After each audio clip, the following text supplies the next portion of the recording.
Oi, família, bom dia, um dia ótimo para todo mundo, um dia maravilhoso, um dia muito abençoado. Vamos orar? Vamos. Pai, sou eu, Pai, entro agora na tua presença, Pai, e coloco no teu altar todos os meus familiares, os internautas, todos quantos forem assistir esse vídeo, Pai. E que não eu fale, mas apenas tu, através do teu Espírito Santo, porque a tua palavra, Pai, ela não volta vazia sem cumprir o propósito para qual foi designada. Então, Pai, nos ensina. A tua mesma palavra diz que tu mesmo nos ensinaria. Eu sou só o mensageiro, Pai, um servo inútil que está entregando a mensagem, Pai. E que a tua mensagem possa chegar a quem realmente o Senhor quer tocar.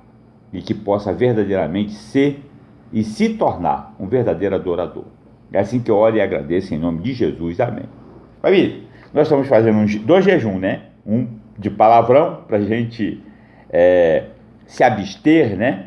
De falar palavrão, da mesma forma como a gente se abstém de beber, de se drogar. Palavrão é um vício, né? Um vício muito ruim, muito destrutivo. Você já viu uma criança na rua falando palavrão, xingando os outros? Não é desagradável? Não é?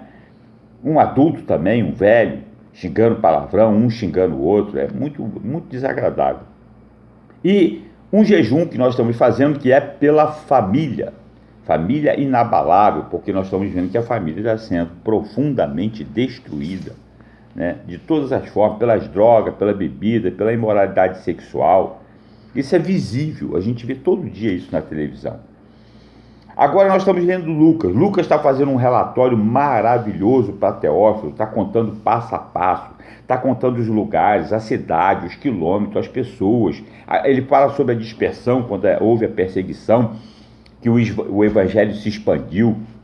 Ele fala que o evangelho agora está sendo pregado para também os gentios. Pedro vai na casa de Cornélio, um gentio, entra lá, come com ele, e agora ele vai ser interrogado por causa disso. Porque na lei mosaica isso não podia ter acontecido. Nós vamos ver agora o capítulo 11 de Atos. Pedro explica-se perante a igreja. Os apóstolos e os irmãos de toda a Judéia ouviram falar que os gentios também haviam recebido a palavra de Deus. Assim, quando Pedro subiu a Jerusalém, os que eram do partido dos circuncisos o criticaram, dizendo: você entrou na casa de homens incircuncisos e comeu com eles? Havia a circuncisão que Jesus quebrou, né? Depois de Jesus, não havia mais necessidade de sacrifícios. A circuncisão foi dada a Abraão, que todo filho homem deveria ser circuncidado no 8º dia. Essa era a lei de Moisés para todos os judeus. E quem queria entrar para esta religião também deveria ser circuncidado, né? Então, o que acontece? Pedro foi e entrou na casa do incircunciso, e isso não era permitido, e comeu com eles. Agora Pedro vai se explicar. Pedro, então, começou a explicar exatamente como tudo havia acontecido. Eu estava na cidade de Jope, orando, caindo em êxtase, e tive uma visão. Vi algo parecido com um grande lençol sendo baixado do céu, preso pelas 4 pontas. Olhei para dentro dele e notei que havia ali quadrúpedes da terra, animais selvagens, répteis e aves do céu. Então ouvi uma voz que me dizia: levante-se, Pedro, mate e coma. Eu respondi: de modo nenhum, Senhor. Nunca entrou em minha boca algo impuro ou imundo. A voz falou do céu segunda vez: não chame impuro ao que Deus purificou. Isso aconteceu 3 vezes e então tudo foi recolhido ao céu. Na mesma hora, chegaram à casa em que eu estava hospedado 3 homens que me haviam sido enviados de Cesareia. O Espírito me disse que não hesitasse em ir com eles. Estes 6 irmãos também foram comigo. Ele apresentou as testemunhas que ele levou com ele. Estes 6 irmãos também foram comigo, e entramos na casa de um certo homem. Ele nos contou como um anjo lhe tinha aparecido em sua casa e dissera: mande buscar em Jope a Simão, chamado Pedro. Ele lhe trará uma mensagem por meio da qual serão salvos você e todos os da sua casa. Quando comecei a falar, o Espírito Santo desceu sobre eles, como sobre nós no princípio. Então me lembrei do que o Senhor tinha dito: João batizou com água, mas vocês serão batizados com o Espírito Santo. Jesus tinha dito isso. Se, pois, Deus lhe deu o mesmo dom que nos tinha dado, quando cremos no Senhor Jesus Cristo, quem era eu para pensar em opor-me a Deus?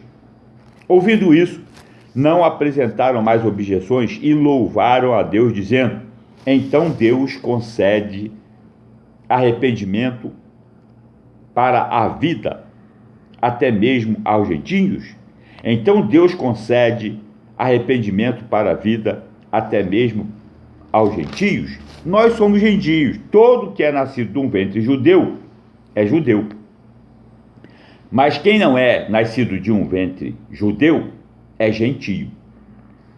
Agora, olha o que estava acontecendo, o que Lucas explica. Ele explicou ali que os gentios já estavam também recebendo a palavra e o poder, o dom do Espírito Santo. Ele foi enviado por Deus para uma missão. Essa é a primeira viagem missionária de Pedro. Felipe também já tinha ido e tinha pregado para aquele Antíope, né? De Candace, e tinha batizado ele. Agora, com a dispersão que aconteceu, provocada na perseguição, inclusive Saulo era um perseguidor e agora foi convertido, estava em Tarso, foi Barnabé, lembra?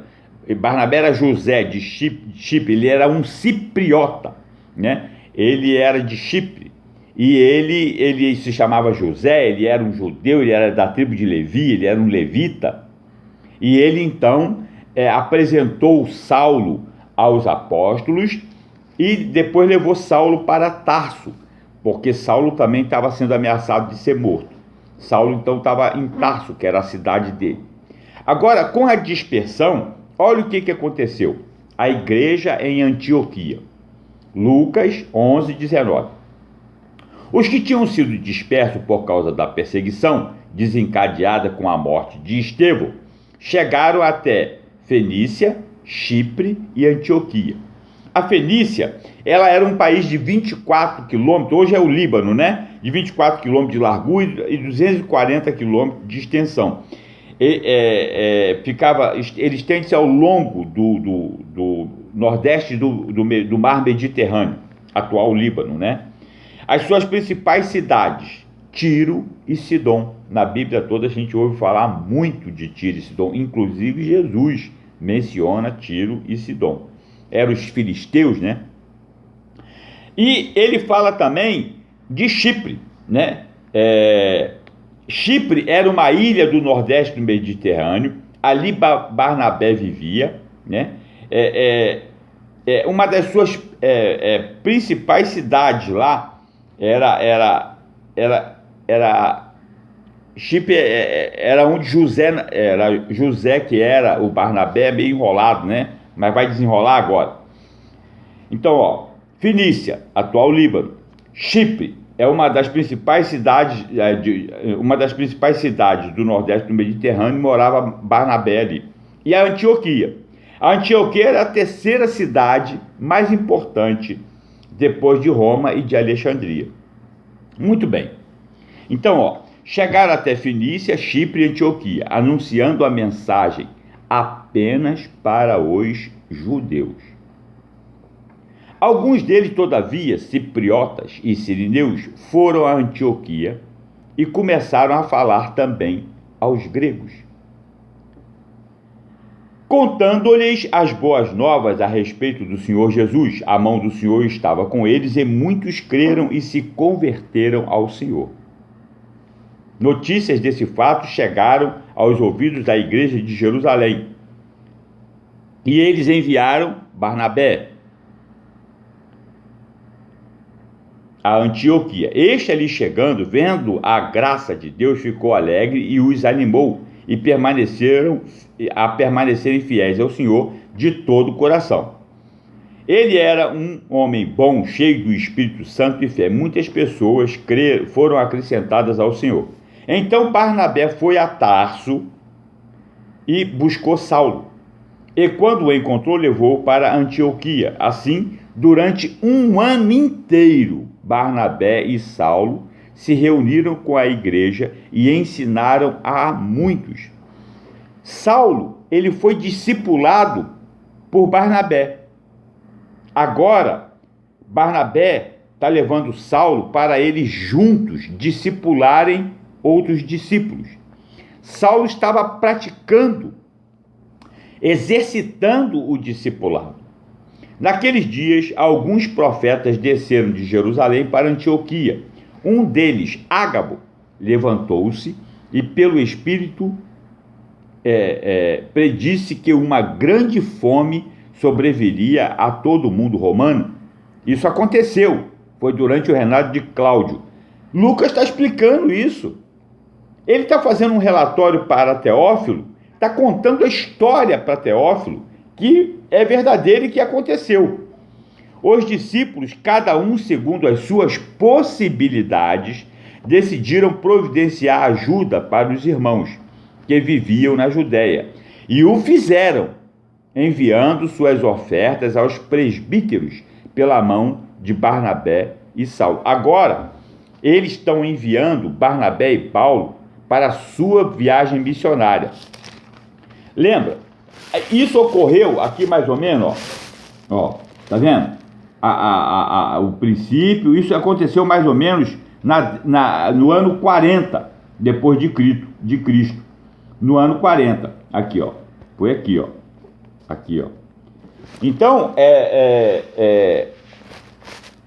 Lucas está descrevendo com uma perfeição uma história de fatos que aconteceram e que ele investigou, e ele está explicando para Teófilo, que foi para quem ele escreveu o relatório, que chegou às nossas mãos, tá certo? Então, na igreja de Antioquia havia profetas, né?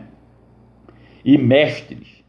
Barnabé, Simão, chamado Níger, negro, Lúcio de Cirene, Manaém, que fora criado com Herodes, o tetrarca, e Saulo. Enquanto adoravam o Senhor e jejuavam, disse o Espírito Santo: separem-me Barnabé e Saulo para a obra a que os tenho chamado. Assim, depois de jejuar e orar, impuseram-lhe as mãos e os enviaram na missão. Em Chipre, enviados pelo Espírito Santo, desceram de Seleucia e dali navegaram para Chipre. Chegando em Salamina, proclamaram a palavra de Deus nas sinagogas judaicas. João estava com eles como auxiliar. Vieram por toda a ilha até chegarem a Pafos. Ali encontraram um judeu chamado Bar-Jesus, que praticava magia e era falso profeta. Presta atenção. Nós já vimos lá o mago Simão.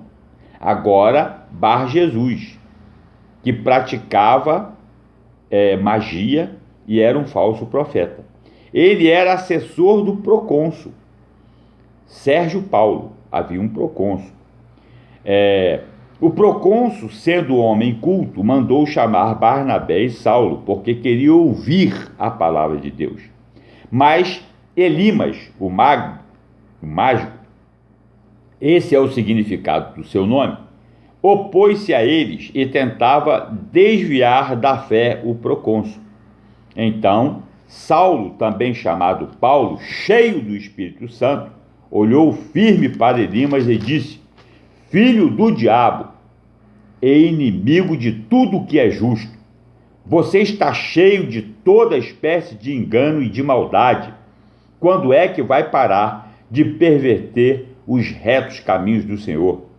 Saiba agora que a mão do Senhor está contra você, e você ficará cego e incapaz de ver a luz do sol durante algum tempo.